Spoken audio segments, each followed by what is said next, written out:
hearing. Just in case you need the figures. Sorry. Just in case you need the figures for. Okay.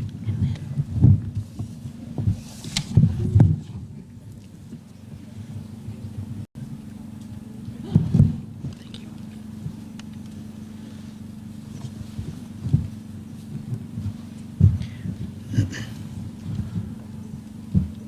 My colleagues, the Honorable Rigathi Gachagua, the Honorable Fred Matiang'i, the Honorable Justin Muturi, the Secretary General of KANU, George Wainaina, members of Parliament, the leadership from both houses, Parliament, the National Assembly and the Senate, wazalendo wenzangu, hamjambo.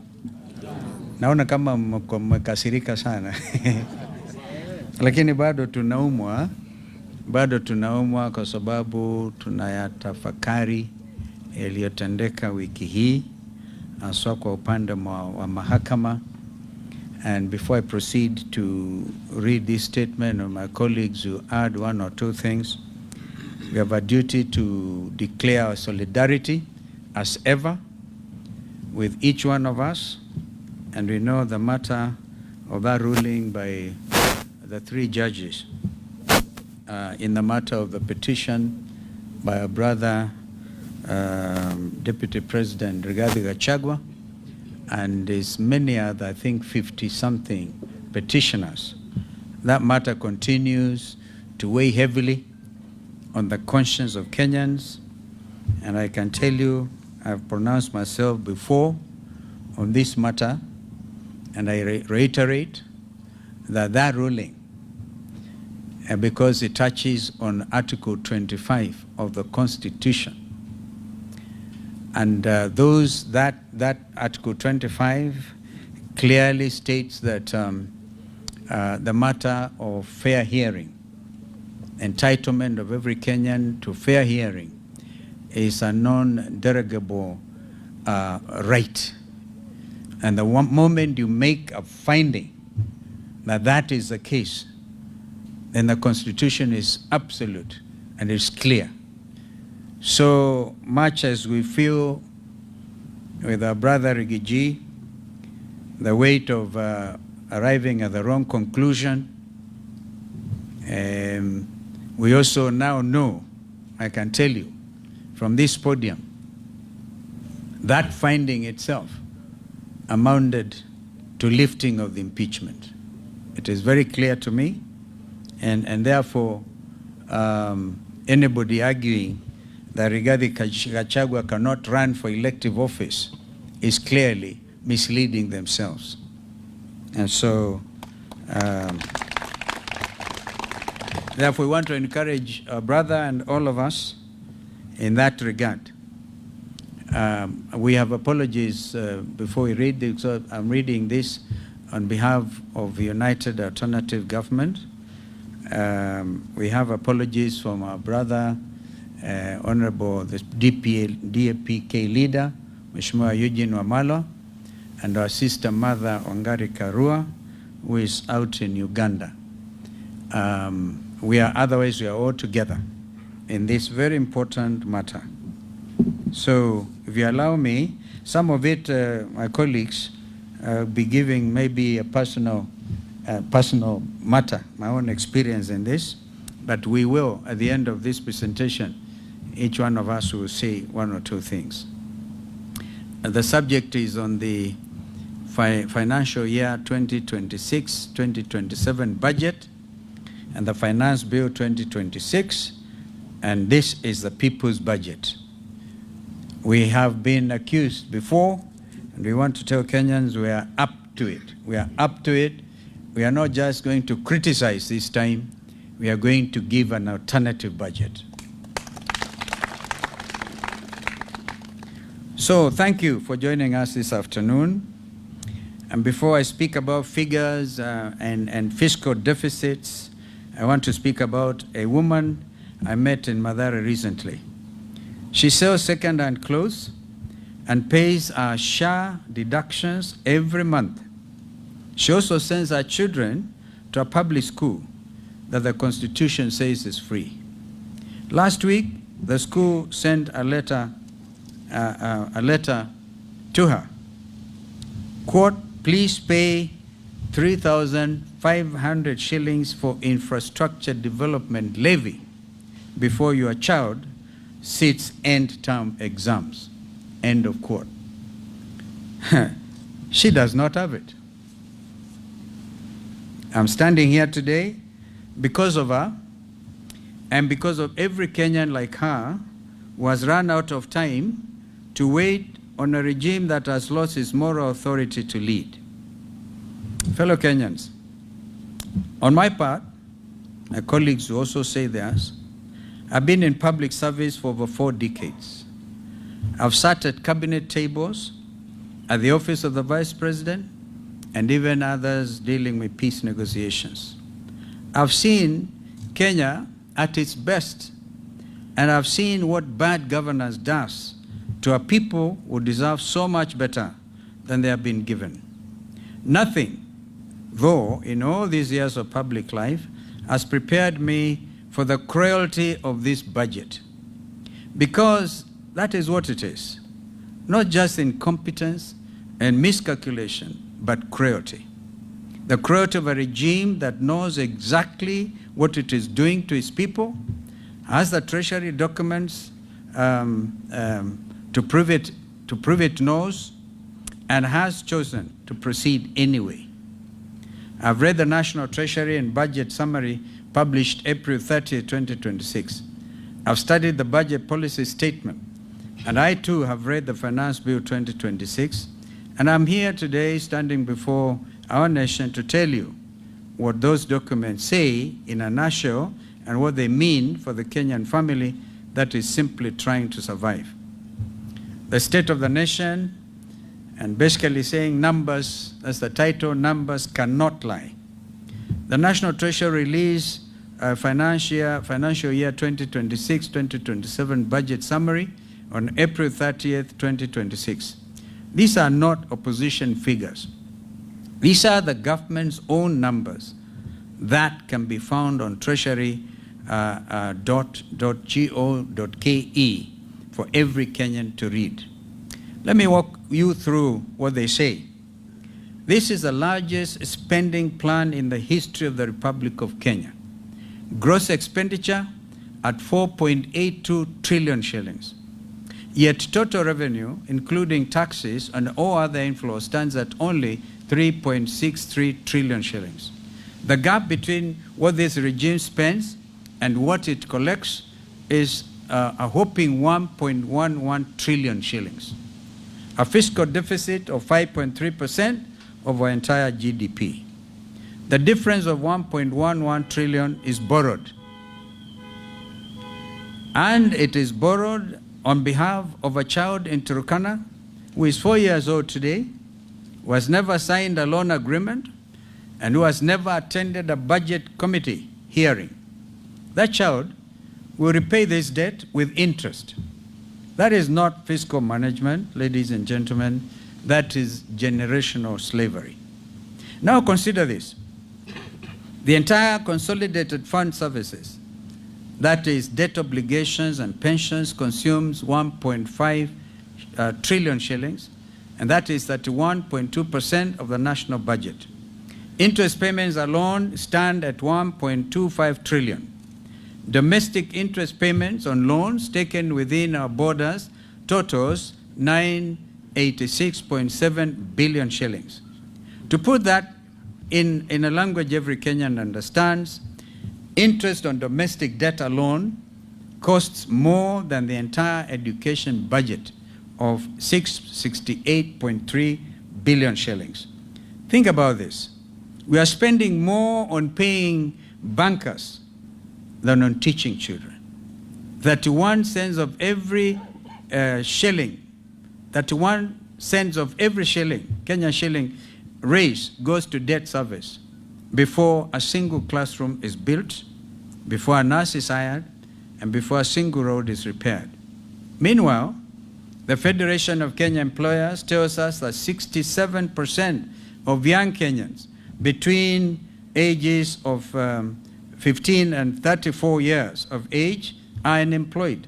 Imagine, 67%.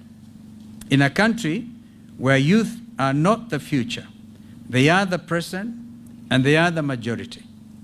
And this Ruto budget has told the majority to wait. On free education, the most expensive lie in Kenyan politics.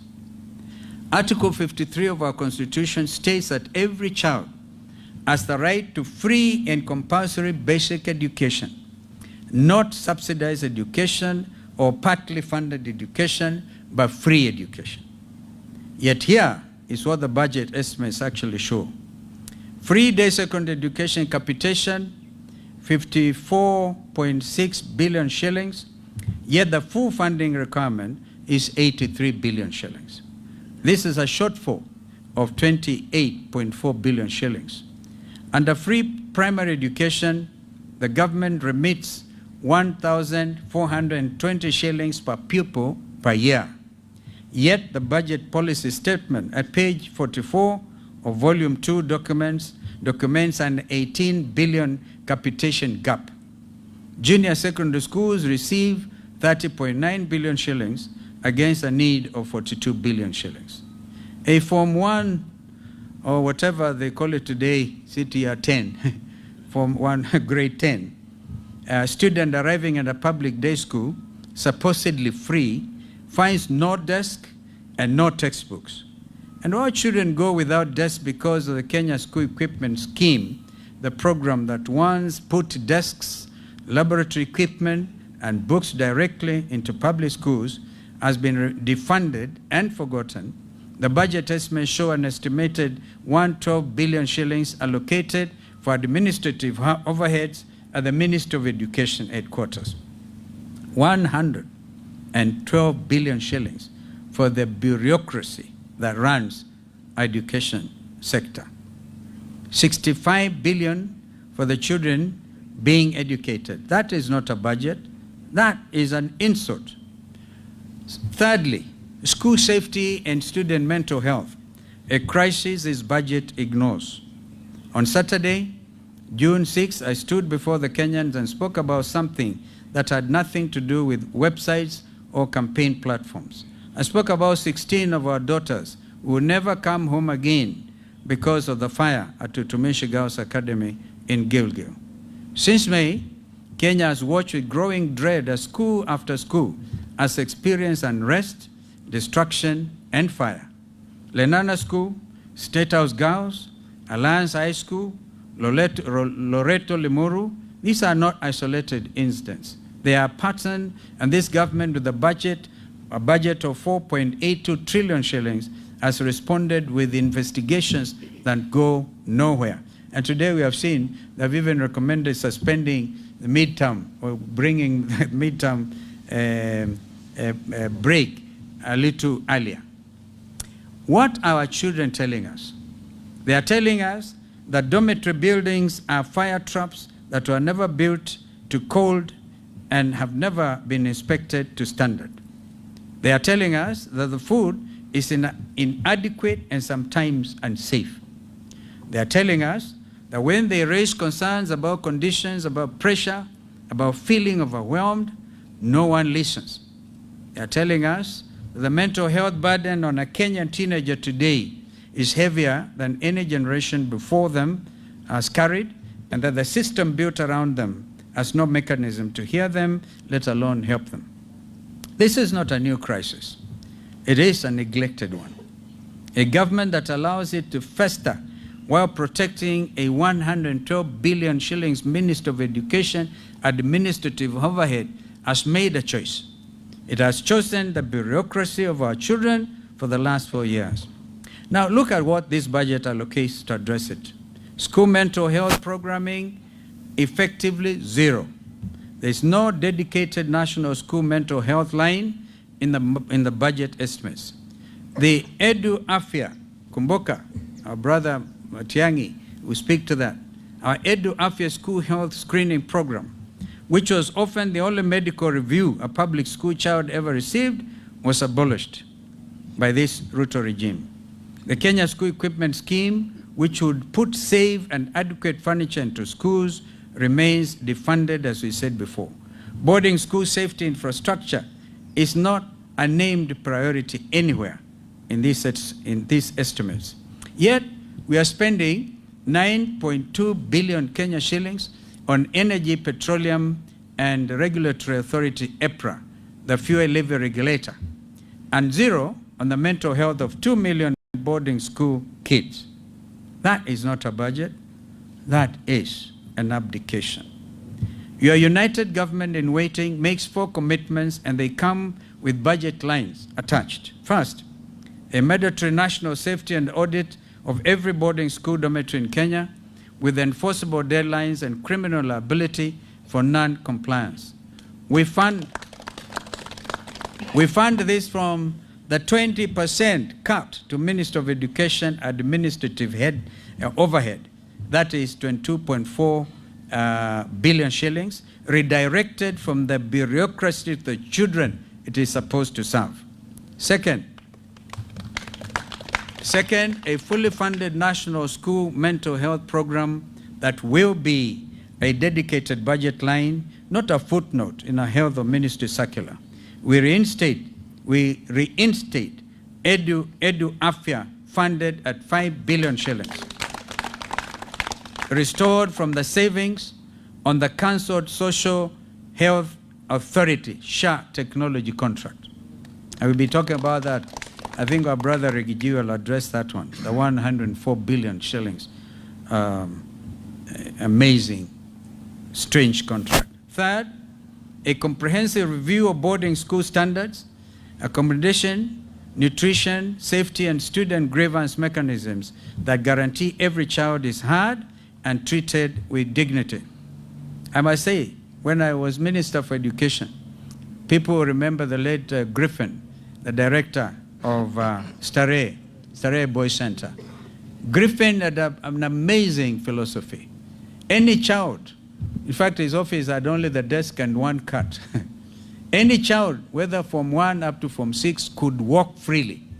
And they used to have every Friday an assembly between students and head and all the teachers. And the ground rules were, whatever is said against you should never be taken. If a child says mwalimu fulani is terrible, that mwalimu would never be allowed to take it against that child. That was openness. And because of it, Starehe Boys Center, in the middle of the city, you could even pick a cigarette stump. You couldn't pick it anywhere, and they were able to freely walk. Some of them I see nodding, like Senator Manzo, who is an old student of Starehe Boys. Fourth, genuine accountability. There must be criminal liability for every official, administrator, contractor, or building inspector who knowingly signed off an unsafe infrastructure. At number 4, health and SHA, mandatory taxation disguised as healthcare reform. Let me take you to Mama Lucy Kibaki Hospital on a Tuesday morning. A 34-year-old woman who pays her SHA deductions every month faithfully, without fail, presents her card at the gate, but the system is down and she's turned away. Does that sound familiar? There's an outage for the last 4 days. This is not hypothetical. This is the lived experience of millions of Kenyans who are told that SHA would replace the National Hospital Insurance Fund, NHIF, and deliver better, broader, and more affordable health care. The budget policy statement, the government's own document on page 29, records an 11 billion shilling gap in the SHA transition. They know it is broken, and they documented that it is broken. They also have published the evidence of the brokenness. And then they brought this budget before the nation and asked Kenyans to accept it. Total health allocation at 170.7 billion shillings, a system serving 54 million people. Only 19.1 billion shillings for county-level primary care are spread across the 47 counties, covering thousands of levels 2 and level 3 facilities. That is 406 million shillings per county for every dispensary, for every health center, for every county hospital. That is the first and only point of contact for millions of Kenyans who cannot afford to go elsewhere. SHA, in its current form, is not a health policy. It is a compulsory tax with a hospital logo. And this government has added insult to injury by simultaneously signing a 104 billion shillings technology contract.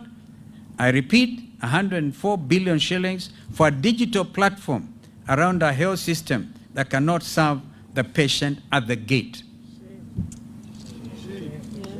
Linda Mama, the free maternity program that gave thousands of Kenyan mothers a safe, dignified birth at a public hospital, has been abolished. Edu Afya, abolished. These programs worked as they reached the people who needed them most. At point number 5, the Finance Bill 2026, taxing the poor through the system. For 3 years in a row, this government has returned to the same well. In 2024, they came for your bread. In 2025, they came for your data. In 2026, they are coming through the system quietly, technically, with provisions buried in legislative language that most Kenyans will never read. The Finance Bill 2026 proposes a 16% value-added tax on the fees and commissions charged by mobile money platforms, M-Pesa and Airtel Money. 16% VAT on the platform that 90% of Kenyans use every single day. The Central Bank of Kenya has documented mobile money fees as high as 7% of transfer value, and the same CBK launched a public campaign to cap those fees. The Ruto Finance Bill drives them back up. The grandmother in Wajir, waiting to receive 1,000 shillings from her grandson working in Mombasa, will pay more for that transfer. The Mama Mboga in Gikomba, paying a supplier through M-Pesa, and remember, even the mitumba is taxed. The Mama Mboga in Gikomba, paying a supplier through M-Pesa, will pay more. The boda rider sending money home to his mother in Nyamira will pay more. This Ruto regime has found a way to tax the poor, even when they are not buying anything, and they are taxing the movement of money itself. And the bill proposes a 25% excise duty on mobile phones at network activation. 25%. 25% on a phone that is no longer a luxury. A phone is an office. A phone is also a bank. It's actually a classroom. The only infrastructure that millions of Kenyans actually possess. Kenya's diaspora sent home a record $5 billion last year through mobile platforms. Economic analysts are clear. They tell us these taxes will reduce remittance volumes. Rural families depend on those transfers, will bear the greatest burden. Beyond the visible taxes, the Finance Bill represents something more troubling: the quiet construction of a tax surveillance state, expanded KRA access to third-party data, bank records, mobile money transactions, business accounts without adequate taxpayer safeguards, shorter filing deadlines that will crush small businesses, system-generated tax assessments that can arrive without explanation or notice, automated penalties for failures caused by KRA's own technology. We are building a government that can see everything you earn and everything you spend, with the power to act on that information faster than you can appeal. A Kenyan earning 30,000 shillings a month still pays income tax. This regime taxes poverty, and now it wants to tax the digital tools through which the poor literally survive. At number 6, strategic assets. Who is selling Kenya? When this government faces a fiscal crisis, and it faces one right now, it looks at what Kenya owns and asks, what can we sell? We are talking about Kenya Post Authority, through which over 90% of Kenya's imports and exports move. We are talking about Safaricom, the company that built M-Pesa, whose government stake generates dividends that belong to every Kenyan taxpayer. In fact, because I'm in court over this matter, I cannot speak much, the Treasury is getting a dividend of 16 billion half term. Therefore, in a year, 16 billion shillings. That is a 15% share that the Treasury is trying to dispose of. It is taxing an asset, it is selling. That is not fiscal management. That is a fire sale. These are not just ordinary companies. They are crown jewels. They are what this country built across generations. And the United Alternative Government will not allow any government to sell them quietly, without consent, without debate, without a 2/3 majority in both houses of parliament. We know that a parliament that is also state captured, like the current government, and we congratulate members of parliament representing the alternative government, because you scream. I remember when you are transacting this matter of Safaricom, or Sitat, the deputy minority leader actually went for the mace as if to make a point, and he was expelled for it. Please do something. The country is watching. The alternative government in waiting has produced a fully costed people's budget for 2026-2027. Every figure in what follows is sourced from the same National Treasury documents. The budget summary of April 30, 2026, the budget policy statement, the Finance Bill 2026, those taken together. Our numbers are the government's numbers, rearranged according to a different set of priorities. The framework. On gross expenditure at 4.318.5 trillion shillings, 499.3 billion less than the Ruto regime. Our total revenue at 3.725 trillion will be less than 95 billion shillings more than the Ruto regime through compliance, not new taxes. Our fiscal deficit will be 593.5 billion, which represents 2.8% of GDP against Ruto's regimes of 5.3%.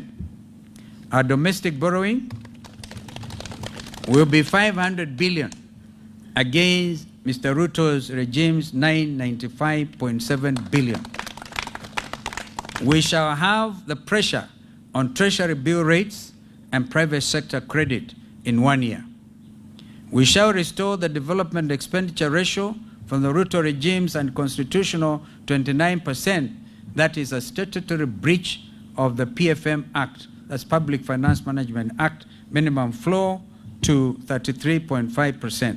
The children who will inherit this country deserve a government that invests in their future, not merely that services the debts of the past. On education, we shall fully fund free primary education at the statutory 1,420 shillings per pupil per year, closing the 18 billion gap documented in the budget policy statement. We shall fully fund free day secondary education at the statutory 22,244 shillings per student per year, closing the 28.4 billion capitation shortfall under this budget of Mr. Ruto. We will fund JSS capitation in full, and we shall revamp the Kenya school equipment. Total education allocation will be 737.3 billion shillings against the current regime's 668.3 billion. We will cut 22.4 billion shillings from the ministry's 112 billion administrative overhead and redirect every shilling to our children. Free, free means free, all the way from class 1 to form 4 for every Kenyan child. On health, we shall close the 11 billion SHA gap documented at page 29 of the budget policy statement.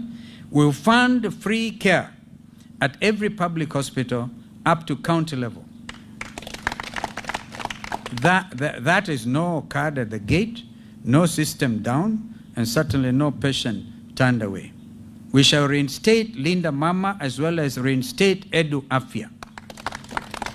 And make no mistake, we shall cancel the 104 billion SHA technology contract and redirect every shilling to frontline care, stocking dispensaries, paying nurses, buying medicines. We'll also increase KEMSA from KEMSA's allocation from 18.8 billion shillings to 30 billion, so that no Kenyan patient is told to go buy their own drugs, as that is the practice. Total health allocation, 242.3 billion shillings against Ruto's 170.7 billion. On jobs, we commit to a national youth employment compact.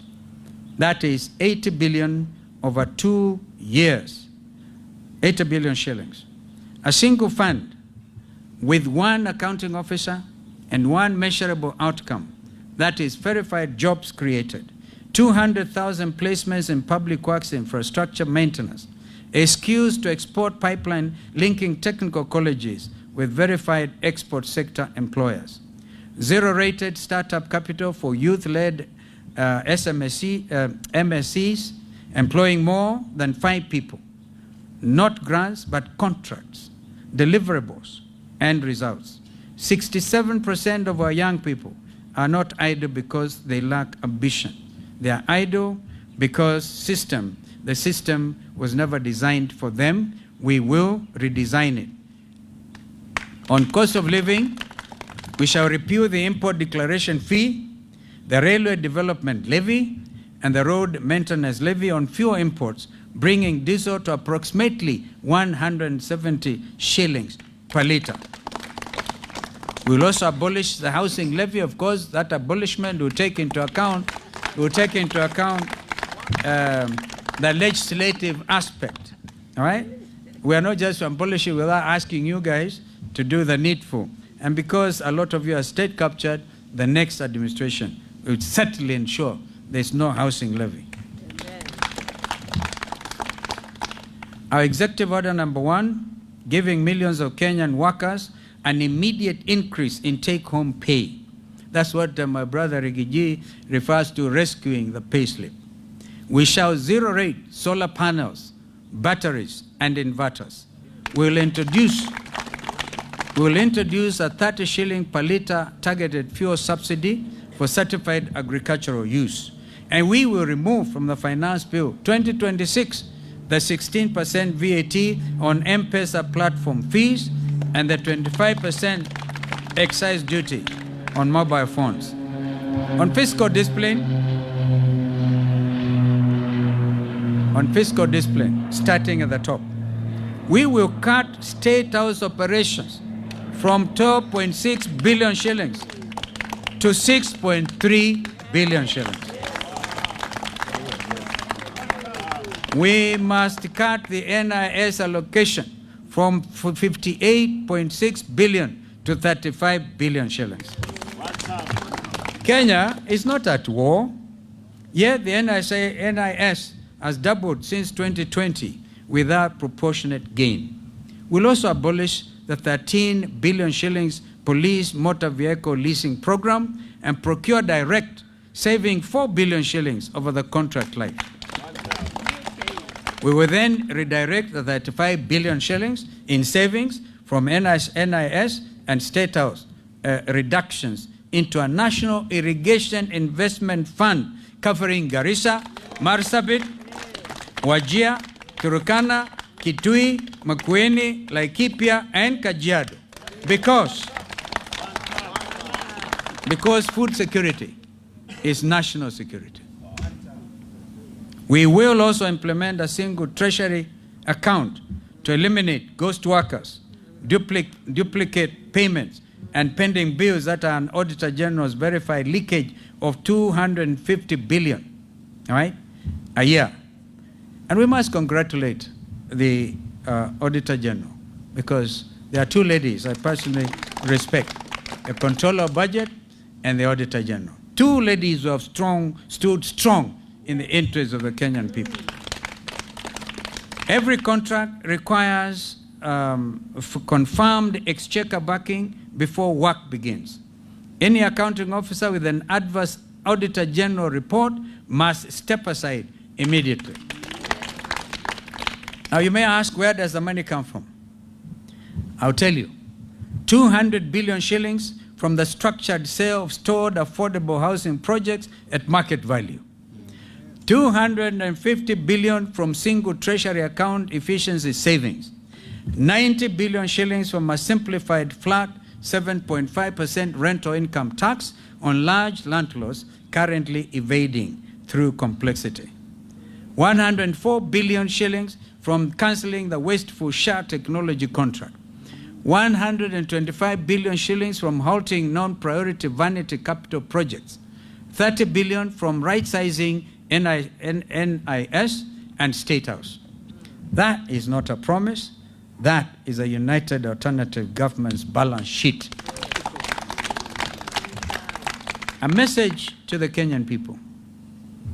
To the primary school head teacher writing a letter home in July because capitation has not arrived, we see you. Under our administration, that letter will never need to be written. To the mother turned away at the hospital gate because the SHA system was down, we see you too. And under our administration, that gate will never be closed to you.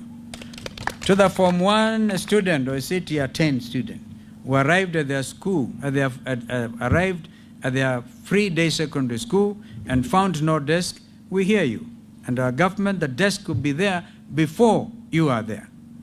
To the border rider who finished the day in debt because fuel costs more than his earnings, we also hear you.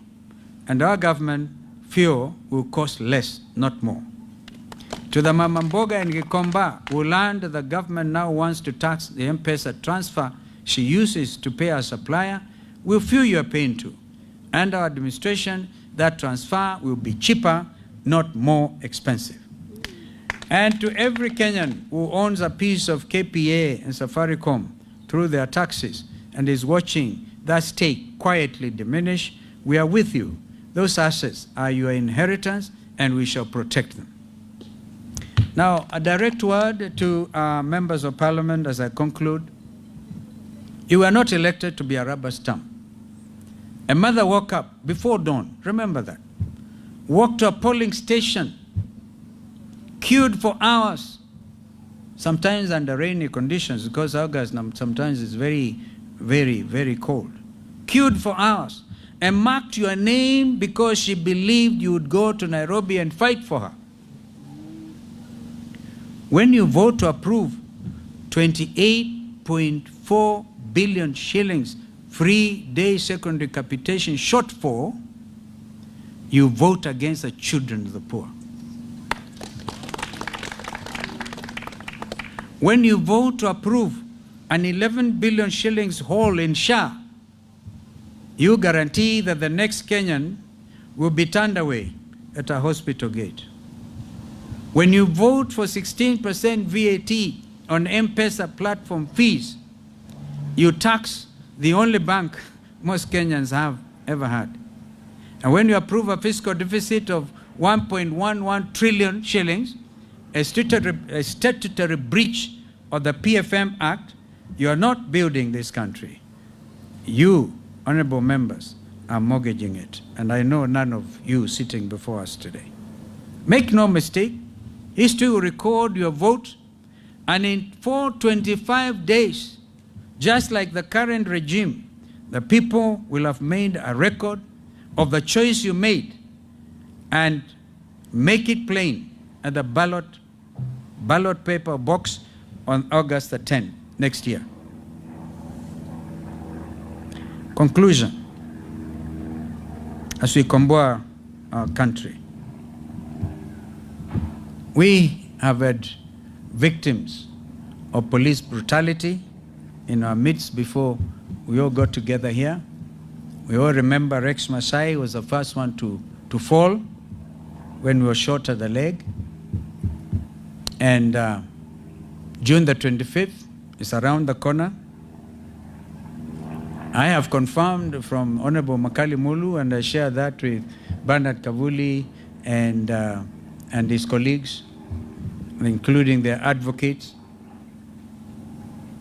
that some 2 billion shillings is already in the budget, but under office of the president. Would have preferred if that money went directly to the Kenya Human Rights Commission.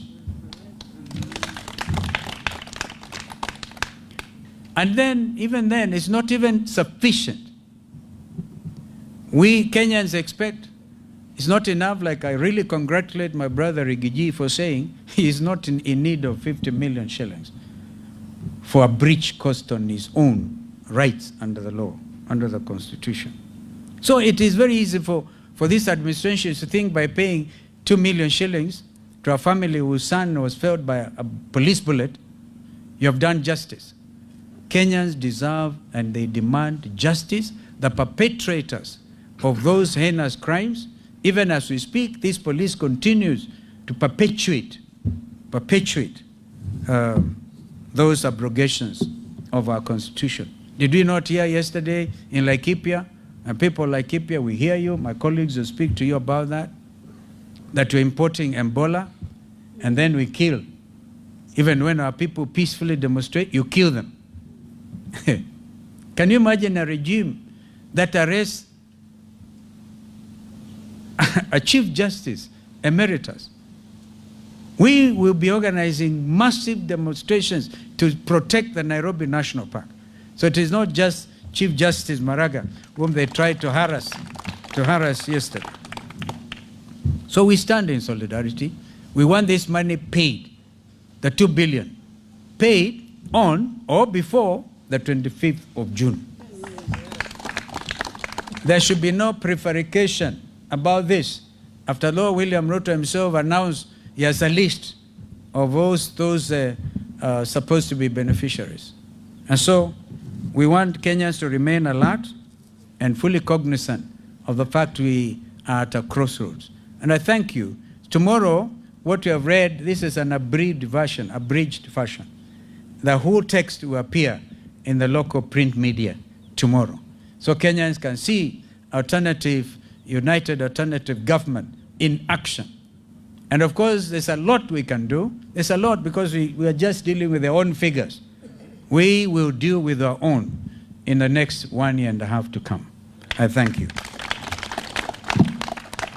I can start with my brother Rigiji to add on to 1 or 2 comments. And I know some are stressed for time. Or shall we start with you, Fred?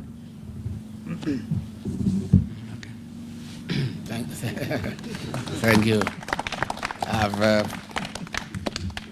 have very little to say. I just want to say that a few months ago, I said SHA will collapse in 6 months.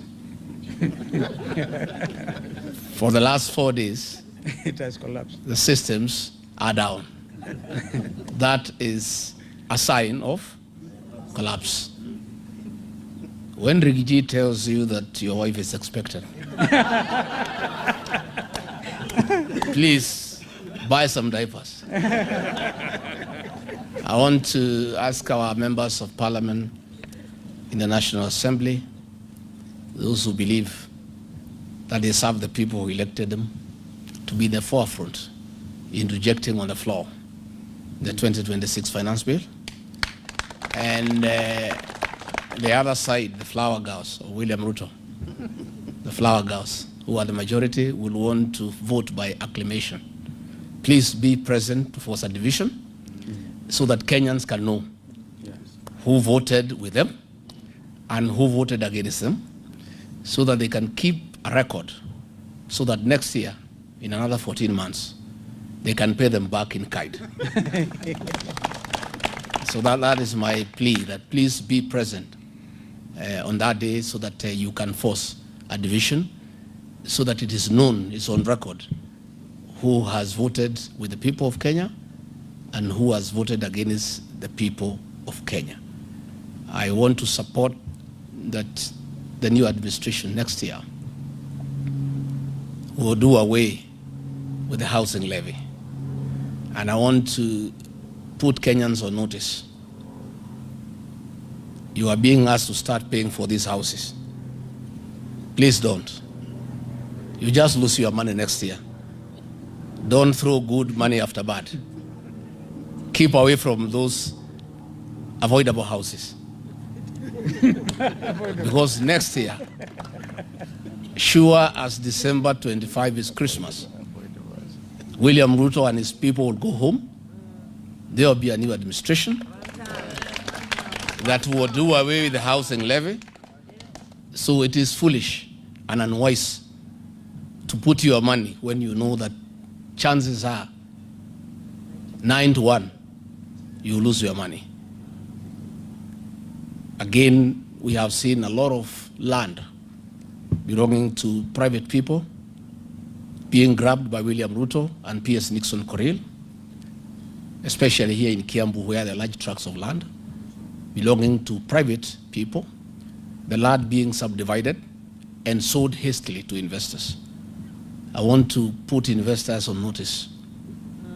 Please, don't buy this land. Next year, the land will be given back to the owner, and you will have to make a trip to Sugoi to look for your money. It is unwise to lose money when you can see you are going to lose it. All those large tracts of land, William Ruto moves at night with a torch, identifying land, and P.S. Nixon Koril, his tribesman, is the architect of grabbing land belonging to private Kenyans. And this land is being sold cheaply. And gullible Kenyans are buying. This will not be allowed to happen, and the land will be restored to the owners, and you just lose your money. So please, unless you have money to waste, we're asking Kenyans to be careful.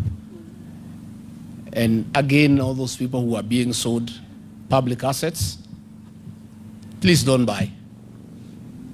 You will lose your money next year. Because it will not happen. All these public assets will be restored to the Kenyan people. And since we are putting you on notice, you will not be able to plead ignorance and to say that you bought because you did not know. Don't buy public assets between now and the next general election. You just lose your money. I thank you. Well done.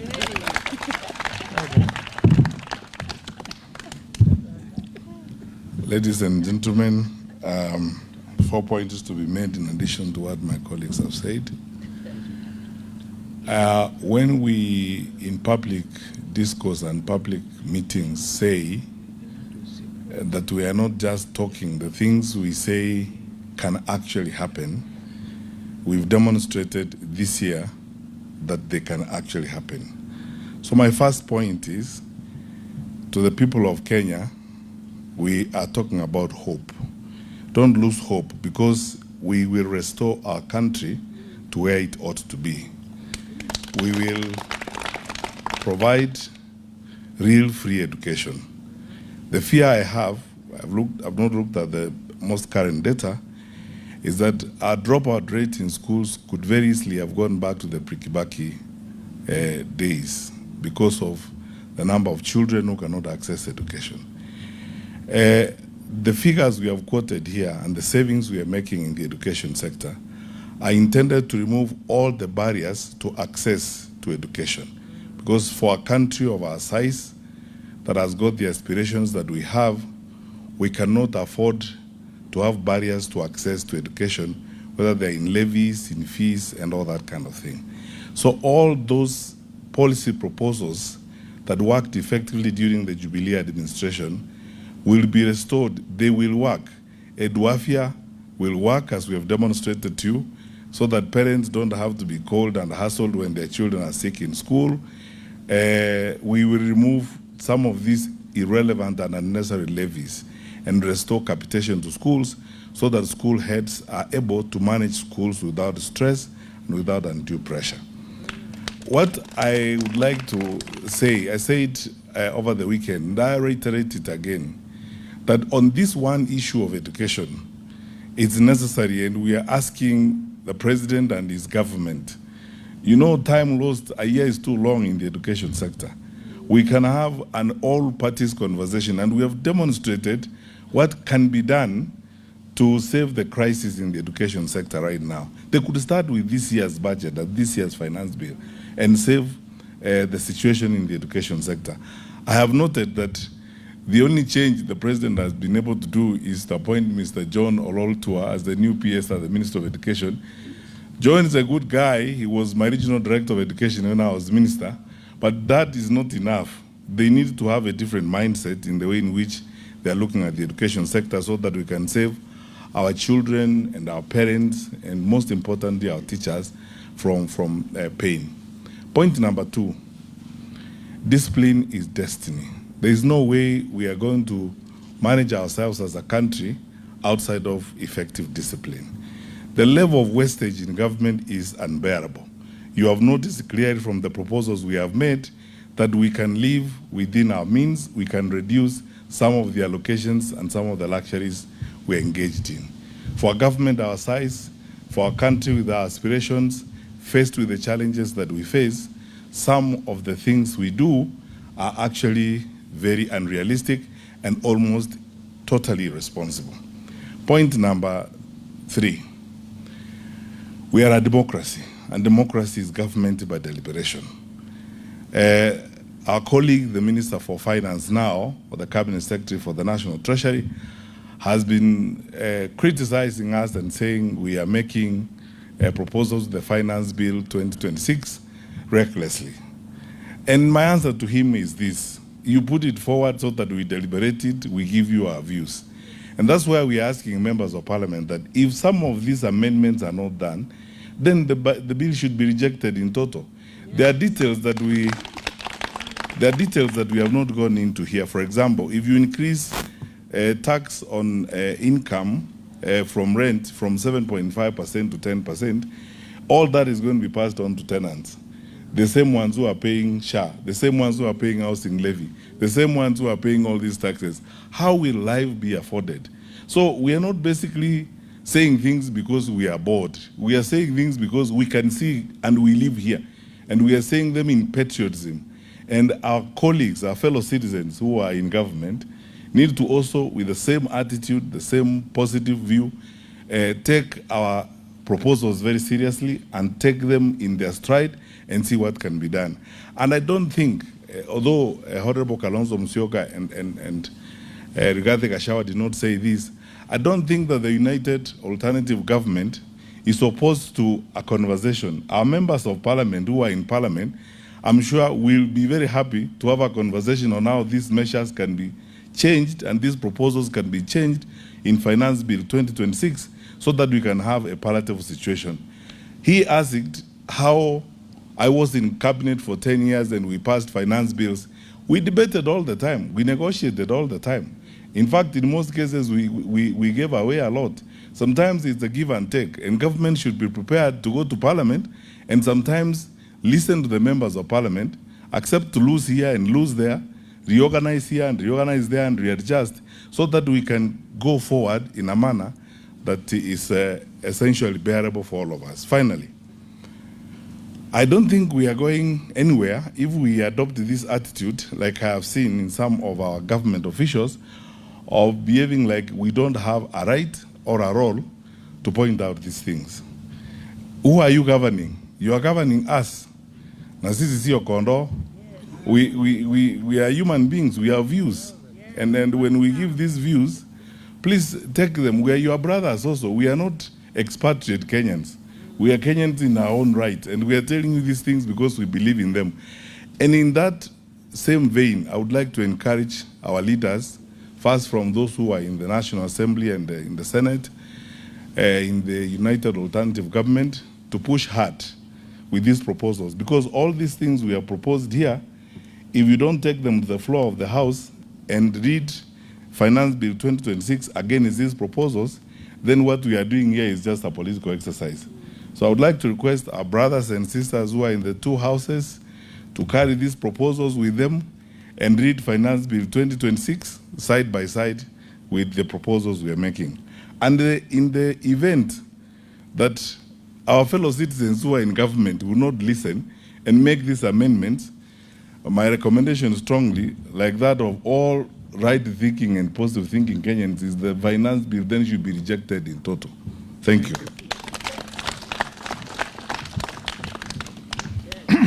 Thank you.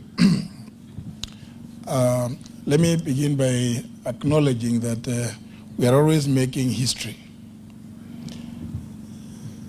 Tomorrow, the 11th of June 2026, at 3 p.m., the CS for the National Treasury and National Planning, John Bundy, will be reading the budget estimates for the coming financial year.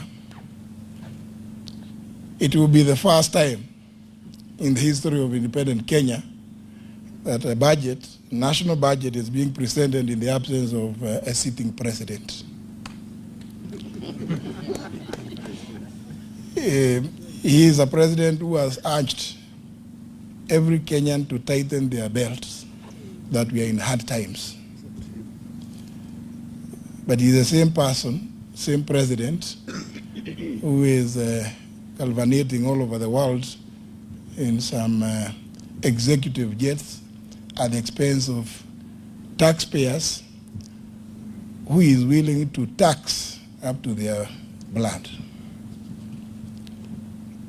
And therefore, because he knows what is proposing in the finance bill is so painful, he has chosen that it better be read in his absence. And therefore, for my good friends who are in Parliament, we ask you, as has been urged, to carefully look at every clause in the Finance Bill 2026 and make sure that you stay on the right side of history. Propose whatever amendments you may. Insist on a vote on each. And as has been said already, we'll keep a record. Never mind that the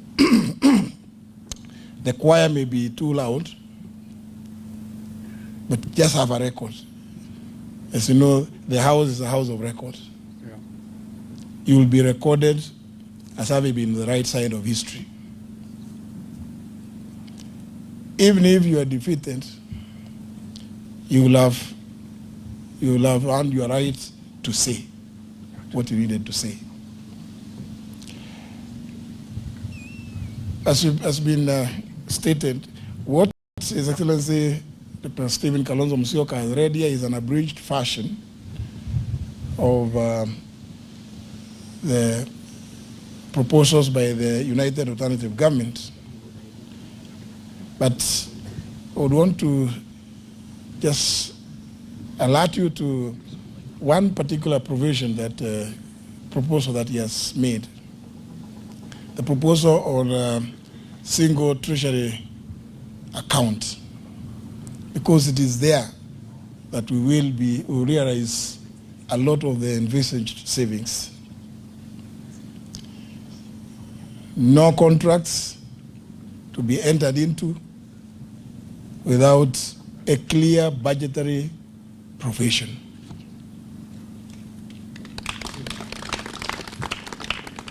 That will eliminate the possibility of having pending bills, because you will not enter into a contract when there is no budget. And if you do so, as has been contained in his speech, a very revolutionary proposal is that if you are the accounting officer, you will be held accountable, because the Auditor General will point out that. And our proposal is, as soon as the report is tabled on the floor of the respective houses, you step aside until such time as the House will have cleared you.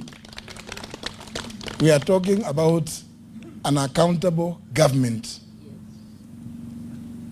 And therefore, as I indicated to some of you who are here, I will be suggesting an amendment to Section 68 of the PFM Act to also include county governors to be included as accounting officers, because they have been evading accountability on the basis that they are not the accounting officers. And therefore, any adverse findings by the Auditor General, the report is tabled before the Senate, please just pack your things and wait. Go home and wait until such time as you will have been cleared by the Senate if you are a county governor. We mean business as the United Alternative Government. This and many other proposals, which you'll see when you read the full documents, are meant to restore dignity and accountability and return the country to the rule of law and constitutionalism. Indeed, as I finish, His Excellency spent a lot of time on the area of education. I would just ask you to just go and read. He made the reference to Article 53 of the Constitution, but Article 53 has been actualized on the 14th of January 2013 by the enactment of the Basic Education Act. And in that act, if you just look at Section 39, paragraph E, it is the duty of the Cabinet Secretary for Education to provide all manner of infrastructure. And therefore, what has been contained in this budget speech is anchored in law and is realistic, it is achievable. Just want to urge you, my good friends in the two houses, please reach out to more of your colleagues. Unless these amendments are accepted, reject the Finance Bill 2026. I thank you. Well, we thank you. We've consulted here. This document will be made available tomorrow, so we will not receive questions. In fact, the Honorable Magara will be one of the discussants tomorrow in the media space, or others who are well schooled in this area. So I hope you can understand, because it's an important thing we have made before you. Very important statement. Please avoid any attempt to do securitization of the housing levy. We know they are trying to do that, so that even when we come and take over, our hands will be tied. Fight with your teeth and your nails, if you have to, for this country. We thank you. Thank you. One, two.